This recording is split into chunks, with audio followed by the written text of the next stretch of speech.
menyebutkan ayat dari Al-Quran, di belakangnya ada tulisan al-ayah, ya kan? Al-ayah, al-ayah, al-ayah. Apa maksud dari penyebutan al-ayah ini? Ini maksudnya bahwa penyebutan ayat ini belum selesai. Silahkan dilanjutkan sendiri. Al-ayah ma'nahu wasilil ayah. Lanjutkan sendiri ayatnya. Makanya kalau sebagian orang ketika membaca ayat Al-Quran, qala Allah Ta'ala fi kitabihil karim misalnya, innallaha yuhibbut tawwabina wa yuhibbul mutatahhirin. Ini ayat sudah selesai ini. Maka tidak perlu ada penyebutan al-ayah. Tapi kalau yang dimaksudkan itu adalah satu ayat penuh, sementara yang disebutkan baru sebagiannya, maka ada di belakangnya biasanya diberi tulisan al-ayah. Untuk kalau dua ayat, al-ayata ini, begitu seterusnya. Bab terkait dengan firman Allah Subhanahu wa taala yang secara maknanya, hadapkanlah wajahmu kepada agama Allah yang lurus. Tetaplah kamu berada di atas fitrah Allah yang Allah ciptakan manusia di atas fitrah tersebut. Fitrah itu naluri awalnya seperti apa? Lanjutan ayatnya, la tabdila li khalqillah, dzalika ad-dinul qayyim walakinna aktsaran nasi la ya'lamun. Tidak ada perubahan pada penciptaan Allah. Inilah agama yang lurus, akan tetapi kebanyakan manusia tidak mengetahuinya. Maksud dari penyebutan bab ini, penulis ingin menegaskan terkait perintah agar kita berada di atas Islam, karena Allah Subhanahu wa taala menghadapkan diri kepadanya, dan bahwasanya Islam itu adalah agama yang lurus yang mencocoki fitrah manusia. Maka kita diperintahkan untuk istiqamah di atas Islam tersebut. Jadi bab ini menjelaskan secara umumnya perintah agar kita senantiasa istiqamah di atas jalan Islam. Istiqamah di atas jalan Islam, yang mana Islam itu adalah agama yang Allah tetapkan manusia berada di atas hal tersebut. Fitrah manusia berada di atas jalan tersebut. Maka sebaliknya, ketika kita diperintahkan untuk istiqamah, berarti di sana ada peringatan dari bid'ah. Peringatan dari bid'ah. Jadi ini ada kelanjutan dari bab-bab sebelumnya. Sampai nanti di akhir bab ini penulis membahas tentang bid'ah. Jadi secara tidak langsung di sini penyebutan peringatan dari bid'ah. Karena bid'ah itu keluar dari jalan yang lurus. Nanti akan disebutkan di dalil-dalilnya. Bid'ah itu keluar dari jalan yang lurus. Siapa yang terjun dalam bid'ah, berarti dia keluar dari as-sirat al-mustaqim. Siapa yang berada di atas bid'ah, berarti dia keluar dari fitrah yang Allah tetapkan manusia di atasnya. Maka ini adalah peringatan yang sangat keras. Di sini nanti penulis akan membawakan 14 dalil. Dalil yang pertama yang disebutkan dalam judul bab, hadapkanlah wajahmu kepada agama Allah yang lurus. Faqim wajhaka lid-dini hanifa. Tetaplah kamu berada di atas fitrah yang Allah Subhanahu wa taala tetapkan manusia. Allah ciptakan manusia di atas fitrah tersebut. Jadi sisi pendalilannya jelas. Penulis menyebutkan ini sebagai judul bab, bahwa dalam ayat ini Allah Subhanahu wa taala memerintahkan kita untuk berada di atas Islam. Di atas agama Allah yang lurus, yaitu Islam. Yang mana agama Islam itu adalah agama yang sesuai fitrah yang Allah tetapkan manusia di atasnya. Maka siapa yang melakukan perbuatan bid'ah, berarti dia bertentangan dengan apa yang disebutkan dalam ayat ini. Karena fitrah agama Allah itu agama yang lurus, dan bid'ah itu penyimpangan. Siapa yang terjun dalam bid'ah, sebagaimana tadi kita sebutkan, berarti dia bertentangan dengan makna dari ayat ini. Berarti dia tidak berada di atas agama yang hanif, agama yang lurus. Berarti dia tidak menghadapkan dirinya kepada Allah Subhanahu wa taala. Berarti dia keluar dari fitrah yang Allah tetapkan padanya. Maka ini merupakan bentuk kemaksiatan, bentuk dosa yang sangat besar karena mengeluarkan seseorang dari fitrah yang Allah tetapkan manusia padanya. Kemudian dalil yang kedua disebutkan di surat Al-Baqarah ayat 132.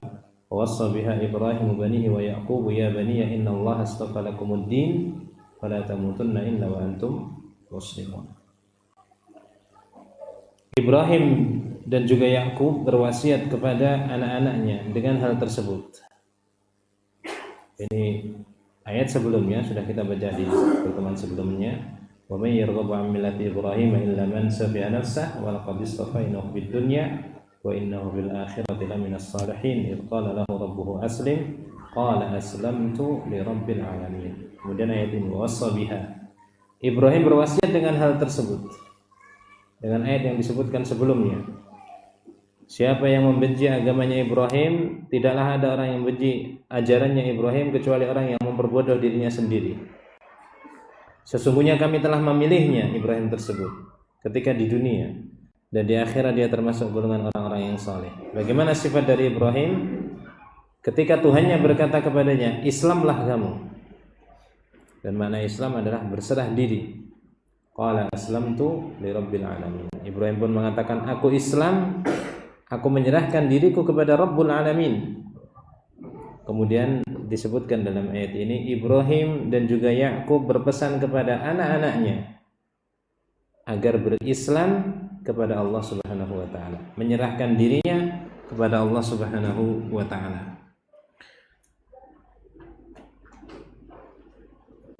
Ya baniya innallaha astafa lakumuddin. Lanjutan dari ayat ini, wahai anakku, sesungguhnya Allah telah memilih agama ini. Fala tamutunna illa wa antum muslimun. Jangan sampai kamu mati kecuali dalam keadaan Islam, dalam keadaan berserah diri kepada Allah Subhanahu wa taala. Sisi pendalilannya, ayat ini menunjukkan wasiat dari Ibrahim dan Yakub kepada anak-anaknya agar mereka senantiasa berada di atas Islam sampai mati. Dan bahwasanya Allah Subhanahu wa taala memilih agama Islam ini. Bersamaan dengan itu, ketika seseorang melakukan perbuatan bid'ah, maka bid'ah ini keluar dari Islam, keluar dari penyebutan Islam. Berarti ketika seseorang melakukan perbuatan bid'ah, mengajarkan bid'ah, dia telah keluar dari wasiatnya para nabi dan para rasul. Di ayat ini Ibrahim dan Yakub berwasiat kepada anak-anaknya, hendaknya kalian Islam. Islam yang lurus, yang dipilih oleh Allah Subhanahu wa taala. Jangan sampai ketika mati kecuali dalam keadaan seperti ini. Jadi ini jelas, jalan Islam sudah jelas, jalannya lurus. Maka siapa yang melakukan bid'ah, siapa yang terjun dalam perbuatan bid'ah, berarti dia keluar dari wasiatnya para nabi dan para rasul, menyimpang dari jalannya para nabi dan para rasul. Kemudian dalil yang ketiga yang disebutkan dalam bab ini ada di surat An-Nahl ayat 123, "Tsumma auhayna ilaika an ittabi' millata Ibrahim hanifa wa ma kana minal musyrikin." Kemudian kami wahyukan kepadamu wahai Muhammad, hendaknya kamu mengikuti ajarannya Ibrahim yang hanif, yang condong kepada Allah Subhanahu wa taala, lurus di atas jalan Allah Subhanahu wa taala, dan dia tidak termasuk di antara orang-orang yang berbuat kesyirikan. Sisi pendalilannya, dalam ayat ini Allah Subhanahu wa taala memerintahkan kepada Rasul sallallahu alaihi wasallam agar mengikuti agamanya Ibrahim, dan agamanya Ibrahim itu adalah menghadap kepada Allah Subhanahu wa taala. Termasuk di antara bentuk menghadapnya seseorang kepada Allah adalah dia beragama dengan agama yang Allah turunkan, serta meninggalkan bentuk-bentuk perubahan dan juga penyimpangan dalam agama. Karena perubahan dan penyimpangan dalam agama ini keluar dari penyebutan kata hanifan, yang condong kepada Allah, yang lurus.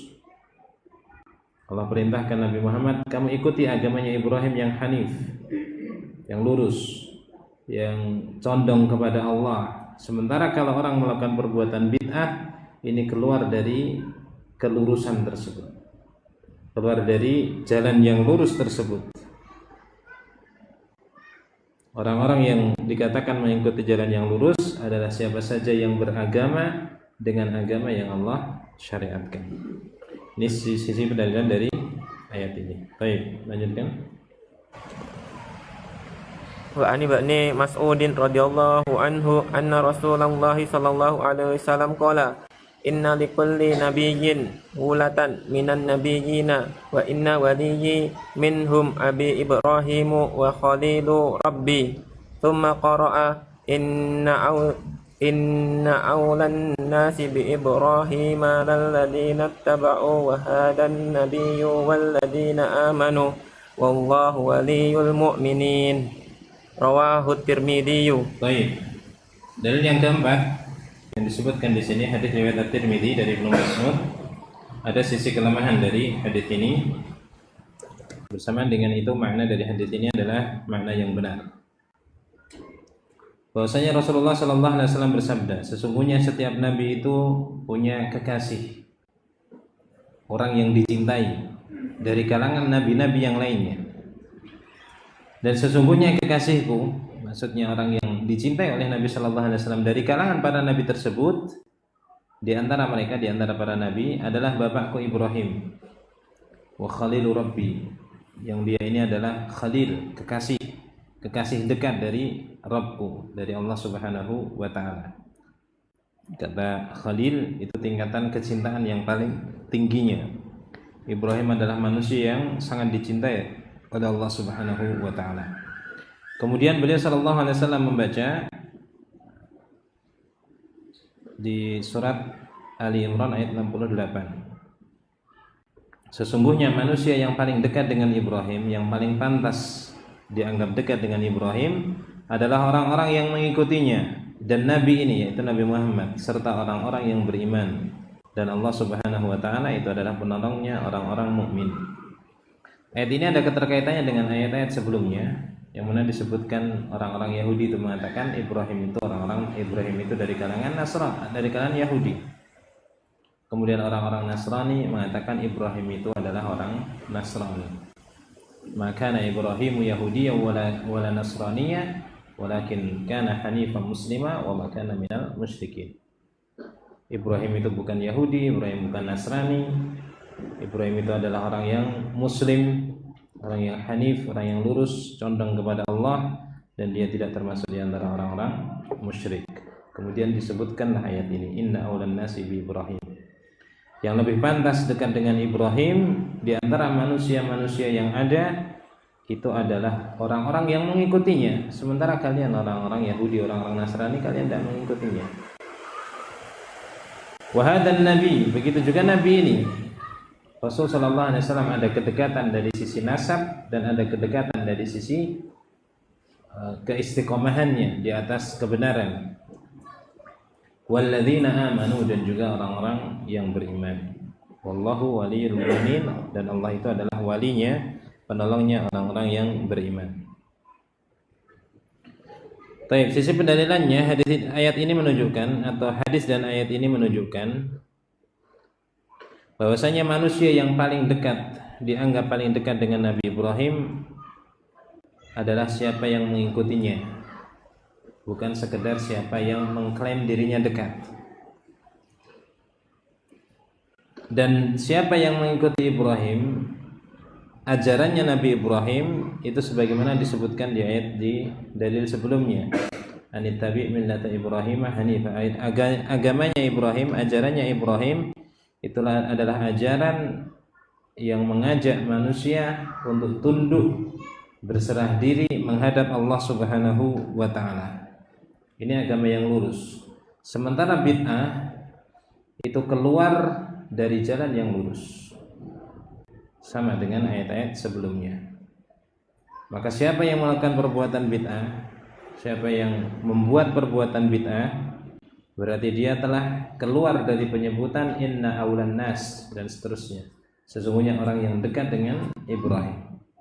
Siapa yang melakukan perbuatan bid'ah, siapa yang mengada-adakan perbuatan bid'ah, berarti dia ini dianggap jauh dari ajarannya Ibrahim, jauh dari ajarannya para nabi dan para rasul. Maka cukuplah ini sebagai peringatan bahwa bid'ah itu adalah perkara yang sangat jelek, karena jauh dari golongannya orang-orang terbaik. Adapun orang-orang terbaik, mereka berada di atas jalan Allah secara istiqomah, tidak ke kanan, tidak ke kiri, lurus saja mengikuti apa yang disyariatkan oleh Allah Subhanahu wa taala. Baik, dalil yang kelima. Walahu anhu aidan qala Rasulullah sallallahu alaihi wasallam. Sebelumnya saya dibaca wa Nabi Hurairah. Ada? Enggak ada. Di situ tidak ada. Wa Nabi Hurairah marfu'an tidak ada. Enggak ada. Ada di cetakan saya ada. Wa Nabi Hurairah radhiyallahu anhu marfu'an, bada al-islamu ghariban wa sayaudu ghariban kama bada. Fatuba lil ghuraba, rawahu Muslim. Dicetakan yang saya bahas seperti itu. Dari Abi Hurairah radhiyallahu anhu secara marfu'. Di hadis itu ada beberapa istilah. Ada hadis marfu', ada hadis mauquf, ada hadis maqtu'. Kalau marfu' itu berarti disandarkan kepada Nabi. Ini penyandarannya, ini ucapan Nabi. Nanti kalau ada di antara kita mendengar hadis ini mauquf. Kalau mauquf berarti ini disandarkan pada sahabat. Ini bukan ucapan Nabi. Ini ucapannya sahabat. Setelah diteliti, yang lebih tepatnya ini adalah mauquf. Berarti ini bukan ucapannya Nabi, tapi ucapan sahabat yang meriwayatkan hadis tersebut. Ada juga nanti maqtu. Maqtu itu yang ucapkan tabi'in, orang setelah sahabat. Jadi bukan ucapannya Nabi, bukan ucapannya sahabat, tapi ucapannya tabi'in. Istilah di kalangan ulama ahli hadis. Dari Abi Hurairah radhiyallahu anhu secara marfu', Rasul sallallahu alaihi wasallam menyebutkan, Islam itu datang dalam keadaan terasing. Sedikit orang yang ikut masuk dalam agama Islam, sebagaimana peristiwa di kehidupan Rasul sallallahu alaihi wasallam di Mekah. Selama 13 tahun di sana, berapa orang yang ikut beliau sallallahu alaihi wasallam? Lebih banyak yang memusuhi beliau daripada yang mengikutinya. Wa sayaudu ghariban kama bada. Dan Islam ini nanti akan kembali dalam keadaan asing pula, sebagaimana dahulu datang. Orang yang berpegang dengan Islam akan menjadi orang-orang yang terasing. Fatuba lil ghuraba, maka sungguh keberuntungan bagi orang-orang yang terasingkan tersebut. Ini adalah hadis sahih riwayat Imam Muslim. Di hadis ini terdapat penjelasan bahwasanya orang-orang yang akan mendapatkan keberuntungan, adalah al-ghuraba, yaitu orang-orang yang terasing di akhir zaman. Kenapa mereka terasing? Karena mereka bersendirian di atas keistiqomahan di jalan Allah Subhanahu wa taala. Mereka terasing bukan karena mereka ini banyak kejelekannya, sebagaimana Nabi sallallahu alaihi wasallam dahulu diasingkan di kalangan orang-orang Quraisy Makkah, bukan karena jeleknya, justru karena baiknya. Tidak ada temannya. Begitu pula nanti manusia di akhir zaman, kaum muslimin di akhir zaman, mereka akan terasing bukan karena kejelekan mereka, tapi karena istiqomahnya mereka di atas kebenaran. Dan di antara bentuk istiqomah tersebut adalah meninggalkan perbuatan bid'ah. Karena siapa yang melakukan bid'ah berarti dia melenceng ke kanan atau melenceng ke kiri, dia tidak istiqomah. Karena istiqomah itu berada di atas jalannya Rasul sallallahu alaihi wasallam. Bid'ah keluar dari jalannya Rasul sallallahu alaihi wasallam. Dengan sebab inilah mereka itu menjadi terasing di akhir zaman. Tapi bersamaan dengan itu terasingnya mereka ini menjadi sebab mereka mendapatkan janji dari Rasul, fatuba lil ghuraba. Beruntunglah bagi orang-orang yang mereka itu terasingkan.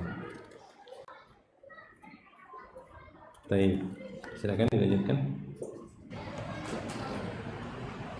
Walahu anhu aidan qala Rasulullah sallallahu alaihi wasallam, innallaha la yamduru ila ajsamikum wala ila amwalikum walakin yanzuru ila qulubikum wa a'malikum. Baik.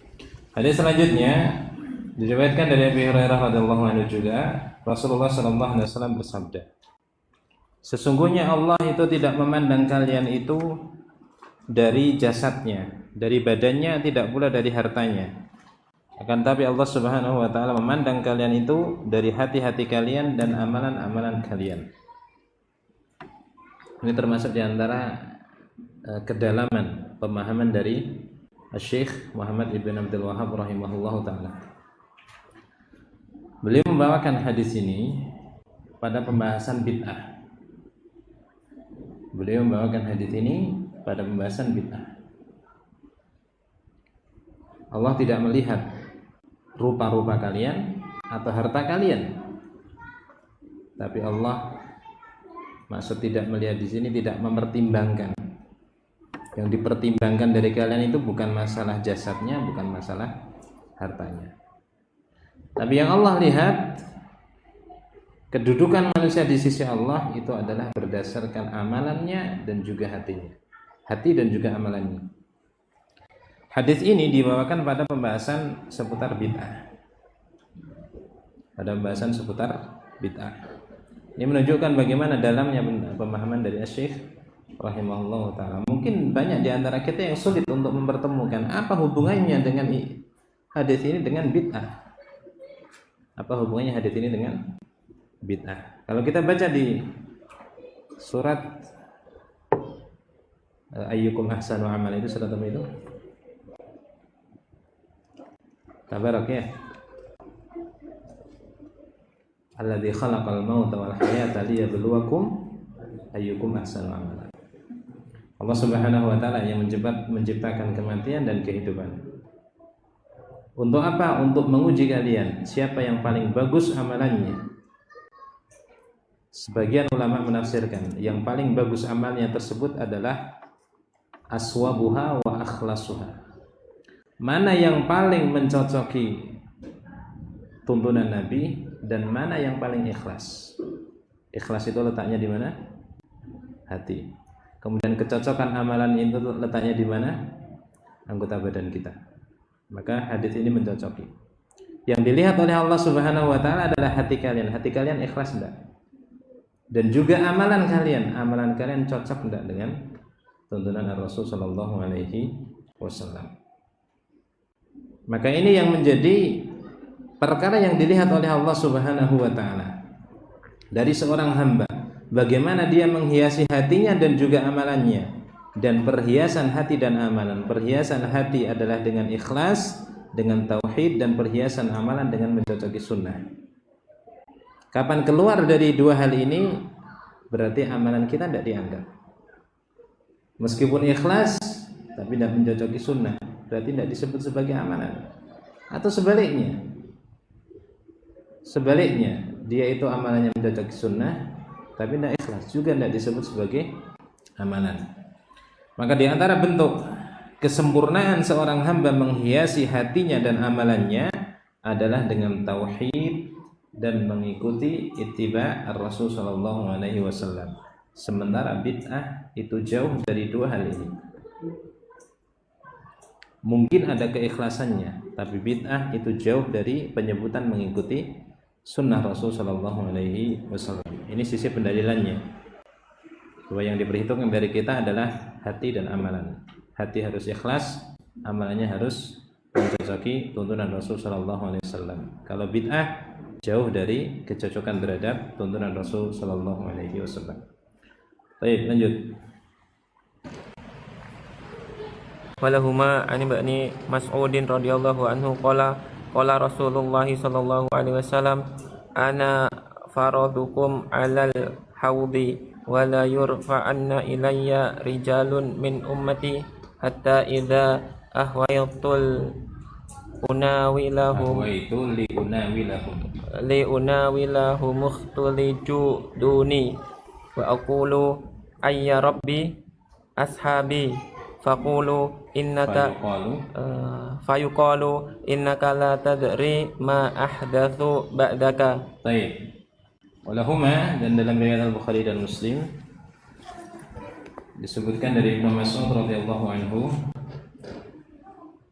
hadis ini dan dua hadis setelahnya dari sisi pelajarannya mirip, cuman ada beberapa perbedaan redaksi.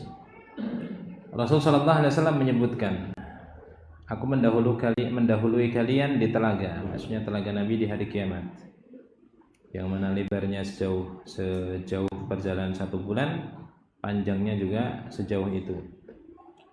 Airnya lebih putih dari susu, lebih manis daripada madu. Jumlah gelas-gelasnya seperti bintang-bintang yang ada di langit. Siapa yang minum darinya tidak akan merasakan kehausan abadan selamanya. Semoga kita termasuk di antara golongan tersebut. Aku mendahului kalian di telaga. Kemudian dibawa kepadaku beberapa orang dari kalangan umatku. Didatangkan kepadaku beberapa orang dari kalangan umatku. Hingga ketika aku hendak menjulurkan minuman untuk mereka dari telaga tersebut, mereka pun dijauhkan, diusir dariku. Kemudian aku berkata, ya Rabbi, ya Allah, ya Tuhanku, ashabi, mereka ini sahabat-sahabatku. Maka dikatakan, innaka la tadri ma ahdatsu ba'daka. Sesungguhnya kamu tidak mengetahui apa yang ahdatsu, mereka ada-adakan dalam agama ini sepeninggalmu. Hadis ini sangat jelas. Hadis ini secara langsung menunjukkan perintah untuk istiqamah dan menjauhi perkara-perkara yang merupakan bentuk mengada-ada dalam agama. Karena mengada-ada dalam agama ini menjadi sebab seseorang diusir dari telaganya Rasul sallallahu alaihi wasallam. Dan di sini tidak dibedakan apakah niat orang tersebut baik atau niatnya jelek. Kapan ini adalah bentuk mengada-adakan dalam urusan agama, ya dia tidak pantas untuk minum dari telaga Rasul sallallahu alaihi wasallam. Jadi hadis ini walahuma an Abi Hurairah radhiyallahu anhu anna Rasulullah sallallahu alaihi wasallam qala ala la yudananna rijalun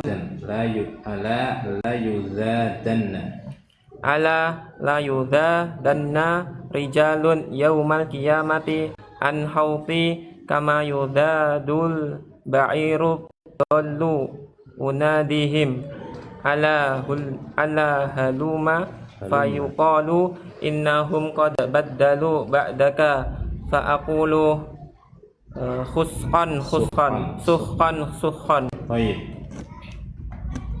Disebutkan pula dalam riwayat Al-Bukhari dan Muslim dari Abi Hurairah radhiyallahu anhu bahwasanya Rasulullah sallallahu alaihi wasallam bersabda, sungguh aku benar-benar ingin, benar-benar berharap, benar-benar suka andai saja aku bisa melihat andai saja kita ini bisa melihat saudara-saudara kita.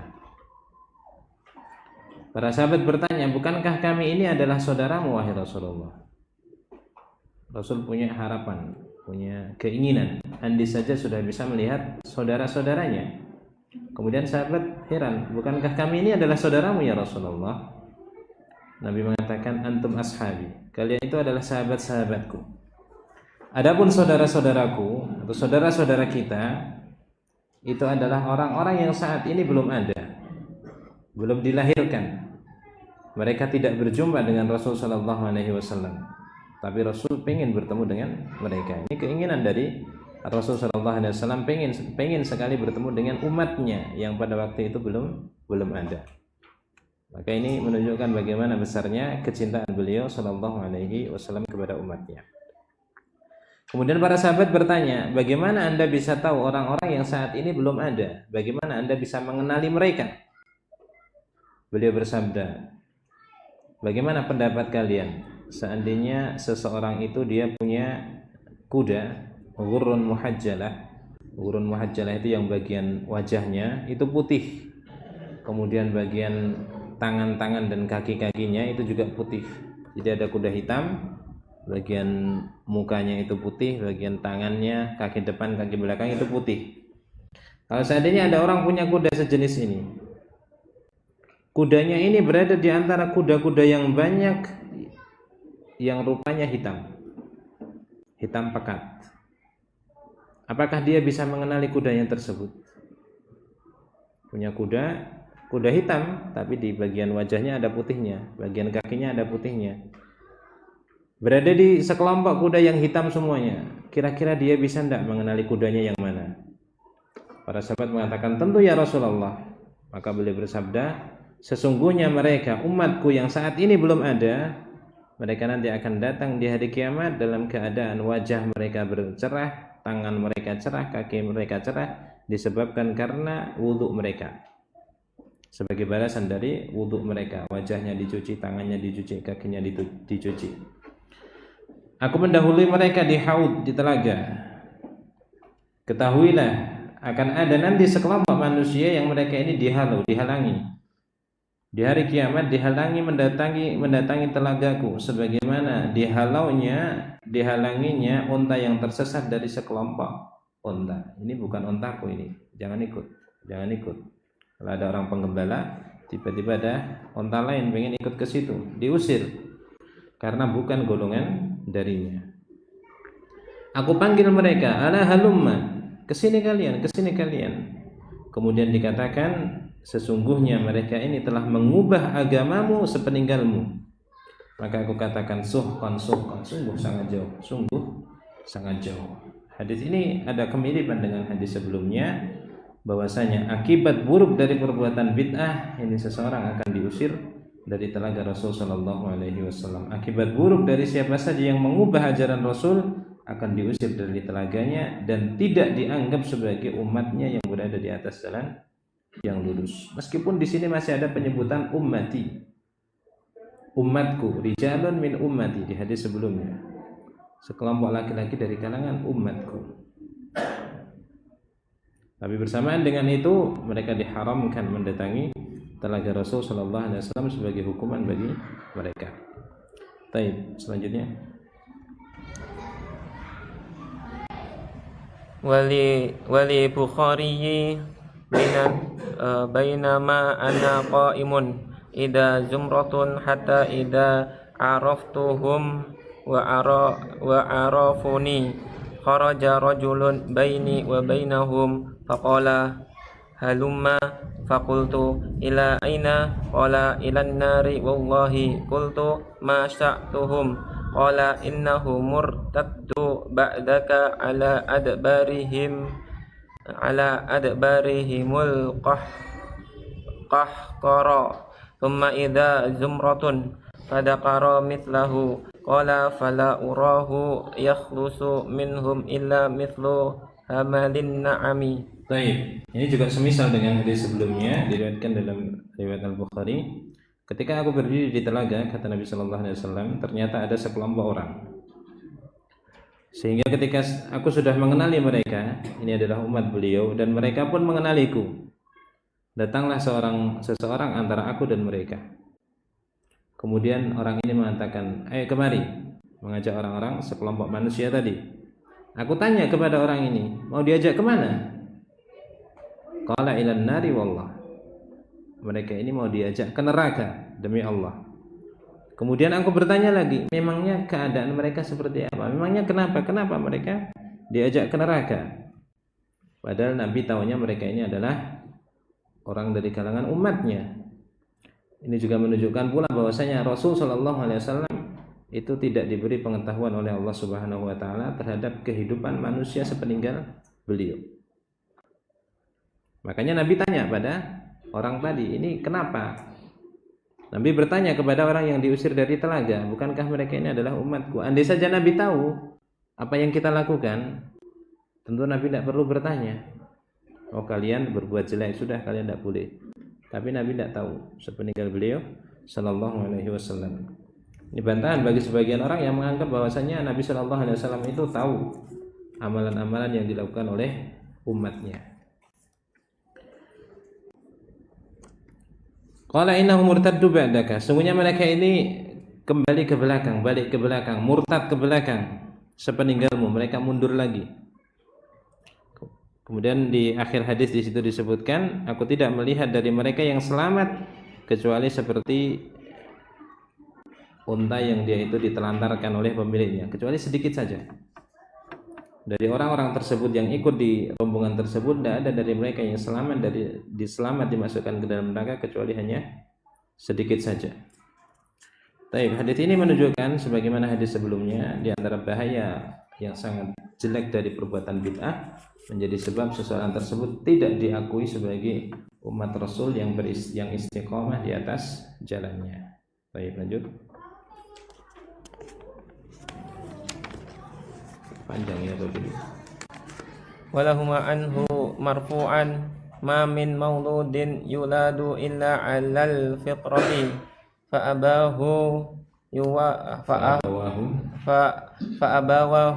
yuhawwidanihi aw yunassiranihi aw yumajjisanihi kama tuntajul bahimatan jam'a.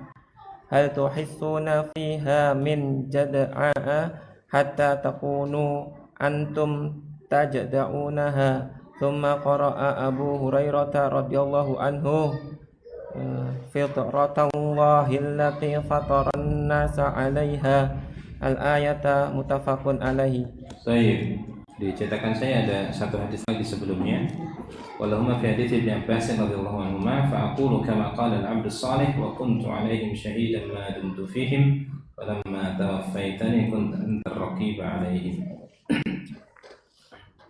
Disebutkan dalam riwayat Al-Bukhari dalam hadis Ibnu Abbas, maka aku berkata sebagaimana yang dikatakan oleh hamba Allah yang saleh, maksudnya Isa ibn Maryam alaihi salam, wa kuntu 'alaihim shahidan ma dumtu fihim. Aku menjadi saksi bagi mereka, bagi umatku selama aku masih berada di tengah mereka, selama aku masih hidup. Adapun kalau aku sudah meninggal, maka Engkau ya Allah yang menjadi saksi bagi mereka, Engkau yang mengawasi mereka. Ini pelengkap dari hadis sebelumnya, bahwa Rasulullah SAW tidak mengetahui perbuatan-perbuatan bid'ah, penggantian agama, penambahan, pengurangan yang dilakukan oleh umatnya setelahnya. Kemudian lanjutannya tadi yang disebutkan pula dalam riwayat Al-Bukhari dan Muslim, Nabi Shallallahu Alaihi Wasallam bersabda, tidaklah seorang itu dilahirkan kecuali dalam keadaan fitrah, yaitu dalam keadaan Islam. Orang tuanya lah yang mendidiknya sehingga jadi Yahudi, orang tuanya yang menyebabkannya dia jadi Nasrani atau menyebabkannya menjadi Majusi. Sebagaimana binatang itu ketika dia itu melahirkan, anaknya itu komplit, anggota badannya komplit, rata-rata seperti itu. Ada binatang ternak melahirkan, kambing melahirkan anak kambing, ya komplit, telinganya 2, matanya 2, kakinya 4, komplit seperti itu. Apakah kalian melihat dari kambing yang baru lahir tersebut ada cacatnya, ada anggota yang terpotong, mungkin telinganya sobek atau kakinya terpotong? Tidak ada. Begitulah manusia ketika dilahirkan, masih berada di atas fitrah, di atas Islam. Sampai kapan? Hatta takunu antum tajda'unaha. Binatang ternak tersebut menjadi cacat kapan? Ketika kalian mencacatinya. Kalian sobek mulutnya, kalian sobek telinganya, mungkin kalian cambuk, kalian potong dan lain sebagainya. Anak kecil juga seperti itu. Asalnya dilahirkan dalam keadaan fitrah di atas Islam, tapi dicacati oleh orang tuanya sehingga dia keluar dari jalur yang benar, menjadi Yahudi, menjadi Nasrani. Kemudian Abu Hurairah pun membaca firman Allah Subhanahu wa taala di surat Ar-Rum ayat 30 sebagaimana sudah kita sebutkan di pembahasan awal bab. Jadi hadis ini menunjukkan bahwa terkait adanya bid'ah, adanya perkara baru dalam agama, ini merupakan bentuk mengeluarkan manusia dari fitrahnya. Fitrah yang Allah Subhanahu wa taala tetapkan manusia di atasnya. Allah tetapkan manusia berada di atas Islam, di atas jalan yang lurus. Maka siapa yang buat bid'ah berarti mengeluarkan manusia ini dari jalan yang telah Allah tetapkan. Kita lanjut.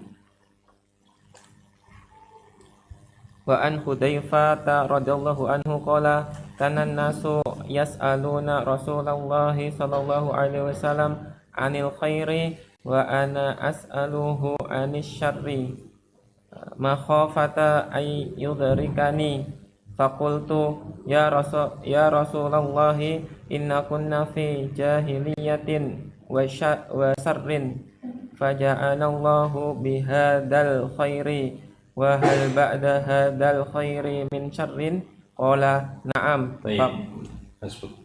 Dari Hudzaifah radhiyallahu anhu berkata, manusia bertanya kepada Rasulullah sallallahu alaihi wasallam tentang kebaikan, tentang ini, tentang itu, pokoknya yang baik-baik. Adapun aku bertanya kepada beliau sallallahu alaihi wasallam tentang asyar, tentang kejelekan. Hudzaifah ibnul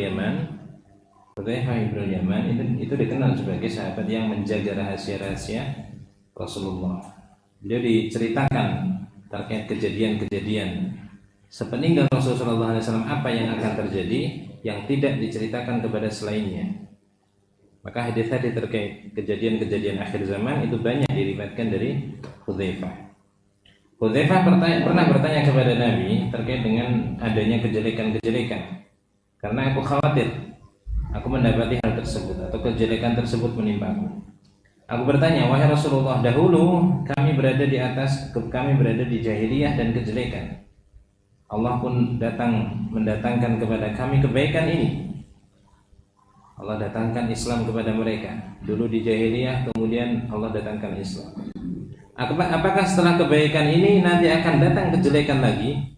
Nabi mengatakan, iya. Lanjut. Faqultu wa hal ba'da hadas sarri min khairi qala na'am wa fihi dakhanun. Qultu wa ma dakhanuhu qala qaumun yastannuna bi ghairi sunnati wa yahtaduna bi ghairi hadyi ta'rifu minhum wa tunkiru. Baik. Kemudian aku katakan lagi. Jadi setelah kebaikan akan datang lagi kejelekan. Apakah setelah kejelekan tersebut akan datang lagi kebaikan? Nabi mengatakan iya. Akan datang masa-masa baik, masa-masa penuh dengan kebaikan, tetapi bersamaan dengan itu di sana ada dakhan, ada nodanya, ada kabutnya yang menyebabkan manusia itu ketika melihat samar-samar tidak jelas. Ada kotorannya. Sebenarnya ini bersih ini, tapi ada kotoran yang menodainya. Apa noda tersebut? Apa yang menjadi kabut tersebut? Rasul menyebutkan nanti akan ada suatu kaum, mereka mengambil jalan bukan jalanku. Mereka mengambil petunjuk bukan dari petunjukku. Kamu mengenal mereka dan kamu mengingkari apa yang mereka lakukan. Lanjut. Qultu fa hal ba'da hadzal khairi min sarrin qala na'am. Fitnatun amya'u wa du'atun ala abwabi jahannam man ajabahu ilaiha qadafuhu fiha. Qultu ya Rasulullah sifhum lana qala qaumun min jildatina wa yatakallamuna bil alsinatina. Qultu ya Rasulullah fama ta'muruni in adraktu dalika. Qala talzamu jama'atal muslimina wa imamahum. Qultu fa in lam yakun lahum jama'atun wala imamu. Qala fa'tazil tilkal firaqa kullaha walau anta adda ala aslihi sajaratin hatta ya'tiyakal mautu wa anta ala dalika ahrajahu. Kemudian Hudzaifah bertanya lagi, setelah ada kebaikan, ada Islam, kemudian nanti akan datang ujian-ujian, datang kejelekan, datang lagi kebaikan. Tapi kebaikan tersebut ada nodanya, ada kabut yang menjadikan kebaikan ini samar. Setelah ini apakah akan datang lagi kejelekan? Rasul mengatakan, iya. Fitnatun amya, fitnah yang buta. Dikatakan buta karena kebanyakan manusia tidak bisa melihatnya, bahwa ini adalah ujian, ini adalah fitnah, ini adalah kejelekan. Banyak manusia yang tidak tahu ketika terjadi hal tersebut. Dan juga adanya dai-dai, para penyeru yang menyeru kepada pintu-pintu jahanam. Siapa yang menjawab seruan mereka akan dilemparkan ke dalam neraka jahanam. Hudzaifah bertanya, ya Rasulullah, sifatkan mereka pada kami. Dai yang menyeru kepada jahanam tersebut seperti apa? Nabi mengatakan qaumun min jildatina. dai tersebut adalah kaum kulitnya dari kulit kita, bangsa Arab, kulitnya kulit Arab. Maka ketika dilihat oleh orang awam pun, wah ini hebat, ini orang Arab ini. Yatakallamuna bi'alsinatihim, ngomongnya pakai bahasa Arab juga, dengan lisan-lisan kami. Kemudian Hudzaifah bertanya, "Ya Rasulullah, apa yang engkau perintahkan apabila aku mendapati hal tersebut?" Jadi makanya Rasulullah SAW menyebutkan fitnatun amiyah, fitnah yang buta. Banyak orang yang tidak tahu. Ada orang-orang yang mengajak pada pintu jahanam. Kenapa? Karena mereka bahasanya bahasa Arab. Orangnya orang-orang yang orang Arab. Terlihat seperti orang yang paham banget terhadap agama, tapi mereka mengajak kepada pintu jahanam. Apa yang kau perintahkan kepadaku seandainya aku mendapati hal tersebut? Maka Nabi mengatakan, hendaknya kamu tetap ikut bersama dengan jamaah kaum muslimin dan pemimpin mereka. Bagaimana kalau di sana tidak ada jamaah kaum muslimin, tidak pula ada pemimpinnya, karena manusia berpecah belah. Tidak ada pemimpin yang dianggap berkuasa. Adanya jamaah ini, jamaah itu, jamaah ini, jamaah itu. Apa yang harus saya lakukan? Kamu tinggalkan seluruh kelompok-kelompok tersebut, meskipun kamu harus menggigit pokok dari pohon, menggigit batang pohon, menggigit akar pohon, sampai datang kepadamu kematian dan kamu tetap dalam keadaan seperti ini. Disebutkan, sebagian ulama menyebutkan, sampai seandainya kamu, ketika kamu meninggalkan mereka, kamu tidak dapat apa-apa, kecuali kalau kamu harus makan dari batang pohon, kamu harus makan dari akar pohon. Kamu menyendiri dari mereka, sehingga mau tidak mau kamu harus menggigit akar pohon tersebut. Tetaplah kamu gigitnya, kamu gigit akar pohon tersebut sampai kamu mati. Tapi bersamaan dengan itu kamu tetap berada di atas kebenaran. Tapi sisi pendalilan dari hadis ini, sebagaimana disebutkan di pertengahan hadis ini menunjukkan tentang perintah agar kita senantiasa istiqomah di atas jalan Rasul Shallallahu Alaihi Wasallam. Karena ternyata nanti akan ada orang-orang yang mengambil sunnah bukan sunnahnya Rasul, mengambil petunjuk dari petunjuknya Rasul, dan mereka dicela. Mereka inilah yang dianggap sebagai dakhan, sebagai kabut, sebagai noda. Maka ini pujian bagi orang-orang yang istiqomah di atas kebenaran, yang mereka meninggalkan perbuatan-perbuatan bid'ah, istiqomah di atas jalannya Rasul Sallallahu Alaihi Wasallam. Dan istiqomah itu tidak mungkin kecuali dengan meninggalkan bid'ah. Baik, lanjut, kita selesaikan ya. Insyaallah 10 menit lagi lah. Zada Muslimun thumma mada qala thumma yakhrujud dajalu ma'ahu nahrun wa narun faman waqa'a fi narihi wajaba ajruhu wa khutta anhu wisruhu wa man waqa'a fi nahrihi wajaba wisruhu wa khutta ajruhu. Qultu thumma madza qala hiya qiyamus saati. Baik, lanjutan dari hadis ini dalam riwayat Muslim. Kemudian Hudzaifah bertanya, setelah itu ada apa lagi wahai Rasulullah? Ketika nanti ada doa ila abwabi jahannam, para dai-dai yang mengajak kepada jahannam, setelah masa-masa itu akan datang apa lagi? Kemudian akan keluar Dajjal. Dajjal ini membawa sungai dan api, membawa air dan api. Siapa yang terjatuh pada apinya Dajjal, ketika diancam Dajjal antara air atau api, dia milih api, maka dia akan mendapatkan balasan dari amalan kebaikannya dan dosa-dosanya akan digugurkan. Sebaliknya, siapa yang memilih sungainya Dajjal, maka dia akan mendapatkan balasan atas dosa-dosanya dan kebaikannya akan digugurkan. Kemudian aku bertanya lagi, ini Hudzaifah, setelah itu apa ya Rasulullah? Rasul mengatakan setelah itu terjadinya hari kiamat. Ini di akhir hadis ini, sebagaimana tadi memerintahkan, meskipun kamu harus mati dalam keadaan menggigit akar pohon, ini menunjukkan perintah dari Rasul agar kita istiqomah sampai mati. Istiqomah sampai mati, dan istiqomah tidak didapat kecuali dengan meninggalkan bid'ah, karena bid'ah itu keluar dari istiqomah. Baik, lanjut. Waqala Abul Aliyata ta'allumul Aliyati. Waqala Abul Aliyati ta'allumul ta'allamul islama fa'idha ta'allamtumuhu fala targhabu anhu wa alaikum bisiratil mustaqimi fa innahul islamu wa la tanharifu anis siratil shimalan wala yaminan wa alaikum bisunnati nabiyyikum wa iyyakum wa hadhil ahwa'a. Baik. Abul Aliyah mengatakan, Abul Aliyah ini salah seorang ulama tabi'in, ulama ahli tafsir, Rafi' ibn Mihran Ar-Riyahi.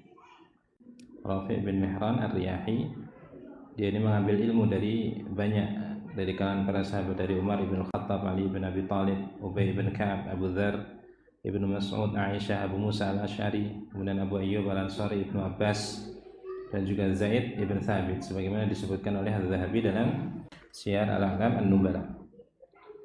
Ulama ahli tafsir yang mana tafsirnya ini dijadikan rujukan, termasuk di antara tafsir-tafsir yang dijadikan rujukan. Beliau banyak meriwayatkan tafsir dari Abdullah ibn Abbas radhiyallahu anhuma. Abul Aliyah di masa beliau, di masa-masa tabi'in, beliau mengatakan ta'allamul Islam, hendaknya kalian belajar Islam. Apabila kalian mempelajarinya, jangan sampai kalian membencinya. Dan hendaknya kalian berada di atas jalan yang lurus. Jalan yang lurus itu adalah Islam. Shiratal mustaqim adalah Islam. Jangan menyimpang ke kanan atau ke kiri atau ke kanan. Lurus saja. Dan hendaknya kalian mengikuti, wajib bagi kalian untuk mengikuti sunnah Nabi kalian. Serta berhati-hatilah kalian dari mengikuti hawa nafsu. Athar ini, ucapan Abul Aliyah ini diriwayatkan oleh Abdul Razzaq dalam musannaf beliau, Musannaf Abdul Razzaq. Di sana ada tambahan wa iyyakum wa hadhil umuri allati tulqi bainan nasi al-adawata wal baghdha. Hati-hati kalian dari mengikuti hawa nafsu ini, yang mana ini menyebabkan terjadinya permusuhan dan kebencian di antara manusia. Sisi pendalilan dari ucapan Abul Aliyah ini, bahwasanya beliau memerintahkan orang-orang di masa tabi'in untuk mempelajari Islam dan sunnah serta istiqomah di atasnya.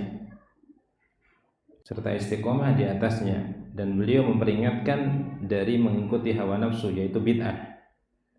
Dan beliau menyebut bahwa bid'ah itu sebagai ar-raghbah anil Islam.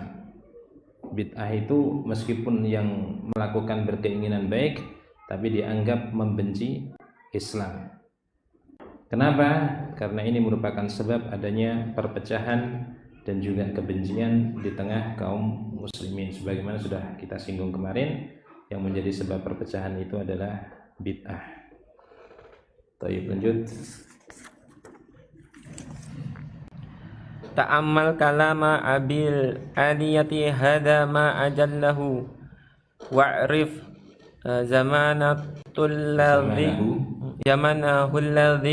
yuhadhiru fihi minal ahwa'i allati man ittaba'aha faqad raghiba 'anil islami fa tafsirul islami bis sunnati wa islami wa khawfahu 'ala a'lamit tabi'ina wa ulama'ihim minal khuruji 'anil islami was sunnati yatabayyan laka ma'na qawlihi ta'ala id qala lahu rabbuhu aslim wa qawlihi ta'ala wa wassa biha ibrahimu banihi wa ya'qub wa qawlihi ta'ala faman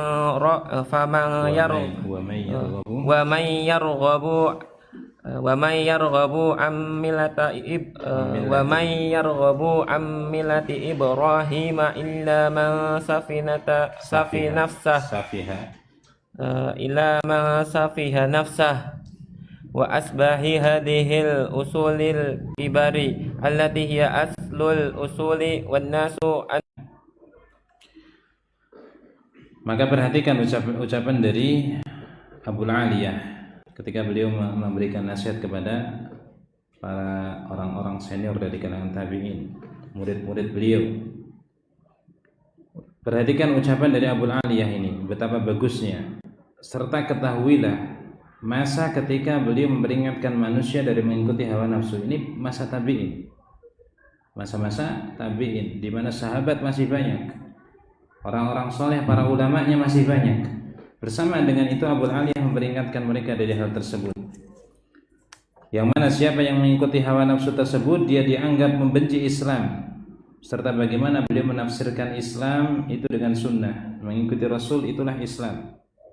Berarti siapa yang tidak mengikutinya atau membuat bid'ah, keluar dari penamaan Islam yang lurus. Serta betapa khawatirnya beliau terhadap para ulamanya tabi'in dari keluar dari jalan Islam dan sunnah. Siapa yang memperhatikan ini, maka akan jelas baginya makna firman Allah Subhanahu wa taala, "Id qala lahu rabbuhu aslim." Ini sudah kita baca di depan ya.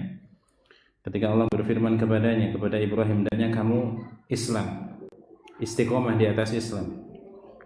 Begitu juga firman Allah Subhanahu wa taala, "Wa wassa biha Ibrahim banihi wa Yaqub." Wasiat dari Nabi Ibrahim dan Nabi Yaqub kepada anak-anaknya, hendaknya kalian berada di atas agama ini, agama yang dipilih oleh Allah.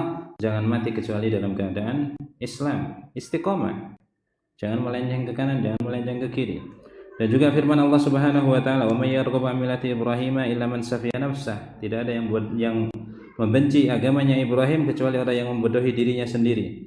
Dan yang serupa dari hal tersebut, dari pokok-pokok ajaran Islam yang besar, yang ini merupakan pokok dari seluruh pokok-pokok agama, akan tetapi kebanyakan manusia lalai dari hal tersebut. Jadi banyak dari manusia yang mereka tidak mengerti makna dari ayat-ayat ini, begitu juga tidak mengerti makna dari hadis-hadis yang disebutkan bahwa di sana ada perintah untuk istiqomah serta menjauhi dari perbuatan bid'ah, karena ini keluar dari penamaan istiqomah. Maka dengan mengetahui hal ini akan jelas bagimu makna hadis-hadis yang disebutkan dalam bab ini atau semisalnya. Adapun orang-orang yang membacanya dan hadis-hadis yang semisal dengannya, tapi dia merasa tenang bahwasanya tidak mungkin akan terjatuh pada hal tersebut, dan dia menyangka bahwa ini hanya akan terjadi pada manusia-manusia yang lain, maka jelas bahwasanya, nampak bahwasanya mereka ini merasa aman dari makar Allah. Fala ya'manu makrallahi illa al-qaumul khasirun. Tidak ada orang yang merasa aman dari makar Allah kecuali orang-orang yang merugi saja. Orang-orang yang membaca hadis-hadis, ayat-ayat yang tadi kita sebutkan, kemudian dia merasa dia tidak akan mungkin terjatuh pada bid'ah, dia aman-aman saja melakukan perbuatan ini, perbuatan itu, padahal tidak ada asalnya, dia merasa aman, tidak merasa sebagai sesuatu yang salah, maka tidak ada yang merasa dari aman dari makar Allah kecuali orang-orang yang rugi saja. Baik, dan yang terakhir di bab ini, wa an ibni Mas'udin radhiyallahu anhu qala hatta lana Rasulullah sallallahu alaihi wasallam hattan thumma qala hada sabilullahi thumma hatta khututan an yaminihi wa an simalihi thumma qala hadhihi subulun ala kulli sabilin minha syaitanun yad'u ilaihi wa qara'a wa inna hada sirati mustaqiman fattabi'uh wa la tattabi'us subula fatafarraqa bikum an sabilihi. Rawahul Imamu Ahmadu wan Nasa'i. Baik, hadis yang terakhir pada bab ini, ini secara umumnya ini penjelasan bahwasanya jalan Allah itu adalah Islam, dan inilah jalan yang lurus. Keluar dari jalan Allah ke kanan atau ke kiri, maka ini berarti keluar dari jalan yang lurus, dan inilah keadaan dari bid'ah. Bid'ah itu ke kanan atau ke kiri, bukan mengikuti jalan yang lurus. Dari Ibnu Mas'ud radhiyallahu anhu, beliau mengatakan Rasulullah SAW pernah membuat garis kepada kami. Kemudian Rasul mengatakan hada sabilullah, inilah jalan Allah, garis tersebut. Kemudian beliau membuat garis di sebelah kanan dan kirinya, garis-garis kanan dan kirinya. Ada garis lurus, kemudian beliau buat garis kanan, ada yang ke kanan, ada yang ke kiri. Kemudian mengatakan hadhihi subul, inilah jalan-jalan. Di setiap jalan ini ada syaitan yang mengajak kepadanya. Apakah syaitannya dari kalangan manusia atau dari kalangan jin? Kemudian beliau membaca firman Allah di surat Al-An'am 153, wa anna hadza sirati mustaqiman fattabi'uhu. Inilah jalanku yang lurus, maka ikutilah. Jadi jalan yang lurus yang digambarkan oleh Rasulullah SAW. Inilah istiqomah di atas jalannya Rasulullah. Inilah siratal mustaqim, inilah Islam. Jangan kalian mengikuti jalan-jalan, jangan mengikuti jalan yang ke kanan dan ke kiri. Jangan diikuti. Karena dengan sebab tersebut itu akan memisahkan kalian, memecah kalian dari jalannya, dari jalan Allah Subhanahu wa taala. Baik, di hadis terakhir ini tafsir di surat Al-An'am ayat 153 diriwayatkan oleh Ahmad dan An-Nasa'i, hadis yang sahih, penjelasan bahwasanya jalan Allah, jalan yang lurus, jalannya Rasulullah itu adalah Islam. Keluar dari jalan yang lurus tersebut baik ke kanan ataupun ke kiri, ini merupakan keluar dari jalan Allah. Inilah yang disebut sebagai wala tattabi'us subul. Jangan kalian ikuti jalan-jalan tadi. Dan di antara bentuk keluar dari kanan dan ke kiri ini adalah seseorang melakukan perbuatan bid'ah. Baik, yang bisa kita baca pada pertemuan di malam hari ini sesuai permintaan dari kawan-kawan. Insyaallah malam 29 selesai ya. Ini masih 2 kali pertemuan lagi, insyaallah nanti kita selesaikan. Makanya tadi agak dikebut biar satu bab selesai.